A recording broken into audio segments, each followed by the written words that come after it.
ഇവിടെ ഞാൻ നിങ്ങൾക്ക് കൺഫ്യൂസിംഗ് ആയിട്ടൊരു ക്വസ്റ്റ്യൻ തരട്ടെ. എന്റെ ക്വസ്റ്റ്യൻ ഇതാണ്, ഇന്ത്യയിലെ ഏറ്റവും വലിയ കായൽ ദ്വീപ് ഏതാണ്? അപ്പൊ ഇങ്ങനെ ഒരു ക്വസ്റ്റ്യൻ കേൾക്കുമ്പോൾ നിങ്ങൾ ആദ്യം അടിക്കുന്നത് മാജുലി എന്നായിരിക്കും. പക്ഷെ തെറ്റാണ്, ശ്രദ്ധിച്ചു കേട്ടോടാം. ഇന്ത്യയിലെ ഏറ്റവും വലിയ കായൽ ദ്വീപ് അത് ഹണിമൂൺ ദ്വീപാണ്. എവിടാ സ്ഥിതി ചെയ്യുന്നത്? ചിൽക്ക, ഒഡീഷയിൽ സ്ഥിതി ചെയ്യുന്നു. എന്നാൽ ഇന്ത്യയിലെ ഏറ്റവും വലിയ നദീജന്യ ദ്വീപ് അത് മാജുലിയാണ്. എവിടാ സ്ഥിതി ചെയ്യുന്നത്? ആസാമിലാണ്, ബ്രഹ്മപുത്രയിലാണ്. എന്നാൽ ഇന്ത്യയിലെ ഏറ്റവും വലിയ മനുഷ്യനിർമ്മിത ദ്വീപ് അത് വെല്ലിംഗ്ടൺ ആണ്. കൊച്ചിൻ പോർട്ട് നിർമ്മിക്കാൻ വേണ്ടി കുഴിച്ച മണ്ണുപയോഗിച്ചാണ് ഈ വെല്ലിംഗ്ടൺ ഐലൻഡ് നിർമ്മിച്ചിരിക്കുന്നത്. എന്നാൽ ഇന്ത്യയിലെ ഏറ്റവും ചെറിയ നദീജന്യ ദ്വീപ് അത് ഉമാനന്ദയാണ്, അല്ലെങ്കിൽ പീകോക്ക് ഐലൻഡ് ആണ്.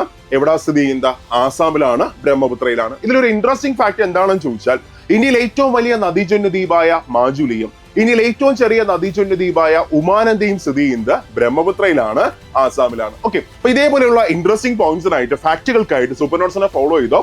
ഒരിക്കലും നിങ്ങൾ നിരാശപ്പെടത്തില്ല. ഇവിടെ ഏറ്റവും മികച്ചത് എപ്പോഴും നിന്നൊക്കെ കിട്ടിക്കൊണ്ടിരിക്കും. അപ്പൊ മറ്റൊരു ഷോർട്സിൽ നമുക്ക് കാണാം. സബ്സ്ക്രൈബ് ചെയ്തോളാം. Thank you.